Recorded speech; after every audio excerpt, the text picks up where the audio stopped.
ನಮಸ್ಕಾರ ಎಲ್ರಿಗೂ. ಒಂದು ಸೈಟಲ್ಲಿ ವಾಚ್ಮೆನ್ ಥರ ಒಂದು ಹೆಣ್ಣಾಳು ಇದ್ದರೆ ಬಿಲ್ಡಿಂಗು ಕನ್ಸ್ಟ್ರಕ್ಷನ್ ಬಿಲ್ಡಿಂಗ್ ಬಹಳ ಇರುತ್ತೆ. ಆಮೇಲೆ ನೀರು ಪಂಪ್ ಆನ್ ಮಾಡೋದು, ಆಫ್ ಮಾಡೋದು, ಬೋರ್ವೆಲಲ್ಲಿ ಇದೆಲ್ಲ ಸಣ್ಣ ಪುಟ್ಟ ಕೆಲಸಗಳು ನಮಗೆ ಗೊತ್ತೇ ಆಗಲ್ಲ. ಅವರು ಅಷ್ಟು ಕ್ಲೀನಾಗಿ ಮೇಂಟೈನ್ ಮಾಡ್ತಾರೆ. ಆಮೇಲೆ ಒಂದು ಮೇಸ್ತ್ರಿಗೆ ಕೆಲಸ ಮಾಡೋಕ್ಕೆ ಹೆಲ್ಪ್ ಮಾಡ್ತಾರೆ. ಅಂದರೆ ಈ ಸಾಮಾನು ತಂದ್ಕೊಡಿ, ಆ ಸಾಮಾನು ತಂದ್ಕೊಡಿ ಅಂತ. ಮತ್ತು ಇವರು ಪಾಪ ಬೆಳಗ್ಗೆ ಎಲ್ಲ ಎದ್ದು ಅವ್ರ ಮನೆ ಕೆಲಸ ಎಲ್ಲ ಮುಗಿಸಿ, ಅಂದರೆ ಅಡುಗೆ ಕೆಲಸ ಇರಬಹುದು, ಬಟ್ಟೆ ವಾಶ್ ಮಾಡೋದಿರಬಹುದು, ಈ ಥರದ ಕೆಲಸ ಎಲ್ಲ ಮುಗಿಸಿ ನಮ್ಮ ಕೆಲಸಕ್ಕೆ ಬರ್ತಾರೆ. ಇವ್ರ ಸಂಬಳ ಒಂದು 600ರಿಂದ 800 ರೂಪಾಯಿ ಇರುತ್ತೆ. ಮತ್ತು ಇವ್ರದ್ದು ಯಾವಾಗಲೂ ಒಂದು ಶರ್ಟ್ ಹಾಕ್ಕೊಂಡಿರ್ತಾರೆ, ಸೀರೆ ಕೊಳೆ ಆಗಬಾರ್ದು ಅಂತ.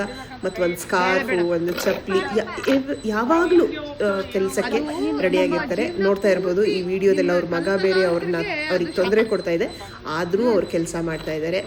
ಎಲ್ಲರಿಗೂ ಕೆಲಸ ಮುಖ್ಯ ಇರುತ್ತೆ. Thank you so much. Thank you for watching.